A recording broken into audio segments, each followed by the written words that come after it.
Ok, saludos a todos, Dios te bendiga, soy Carlos Ruiz, estás en el Espacio Técnico y hoy vamos a hablar acerca de un tema fundamental y son las magnitudes físicas. Número 1, ¿qué es una magnitud física? Número 2, ¿qué es medir?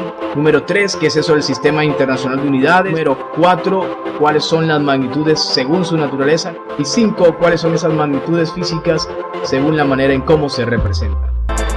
Empecemos. ¿Qué es una magnitud física realmente? Aquí tenemos una definición del diccionario de Google. Magnitud. Propiedad de los cuerpos que puede ser medida. Cuando hablamos de propiedad estamos hablando de una característica, de una cualidad, ¿ok? Bueno, pero entonces, ¿cómo medimos una magnitud física? ¿O cómo medimos una característica de un sistema o de un cuerpo determinado? Listo, entonces tenemos que definir lo que es medir.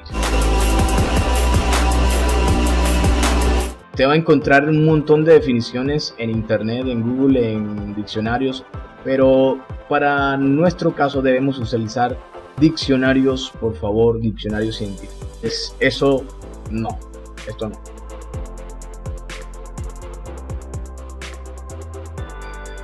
Entonces podemos definir como medir a la acción de comparar una magnitud física con otra similar. Esta puede ser llamada entonces patrón de referencia o unidad de medida. Bueno, y resta decir que para medir existen muchos métodos.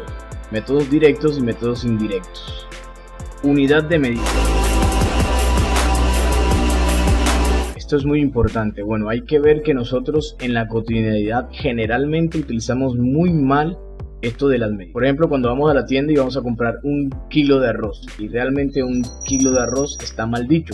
Falta la unidad de medida, no está siendo definida completamente, pero si usted dice 1 kilogramo de arroz, estamos en lo correcto, usted acertó. La unidad de medida la podemos definir como ese patrón de referencia con el cual nosotros comparamos una magnitud física con otra ya establecida. Por ejemplo, cuando nosotros vamos a medir la longitud, el frente de una casa, utilizamos algo que hemos determinado como el metro, ¿verdad? Entonces, 1 metro debe tener, bueno, no, realmente no es así el metro, pero bueno, ¿qué hacemos? En la cámara no cabe 1 metro, ¿ok? Entonces, lo que hacemos es comparar a ver cuántos metros cabe dentro de ese ancho de esa casita. Ahora, para cada magnitud física, pero vamos a dar cuenta que son muchísimas, conforme va avanzando la ciencia, la investigación y todo eso. Entonces, nos vamos a dar cuenta de que efectivamente hay varias formas o varios patrones de referencia utilizados en diferentes partes. Por eso surgió algo denominado el Sistema Internacional de Unidades. Lo que sucede es que cada país empezó a utilizar diferentes patrones de referencia para poder medir diferentes magnitudes físicas. Pero entonces surgió la necesidad de que con esto de la globalización y todo el cuento, que pudiéramos realmente hablar el mismo idioma, medir las cosas con las mismas unidades de medida. Eso fue todo. ¿Cómo fue esto? En la 11ª Conferencia General de Pesos y Medidas celebrada en París en 1960, se reunieron un montón de científicos y realmente básicamente llegaron a 2 conclusiones. La primera fue que eligieron magnitudes físicas fundamentales y sus unidades de medida.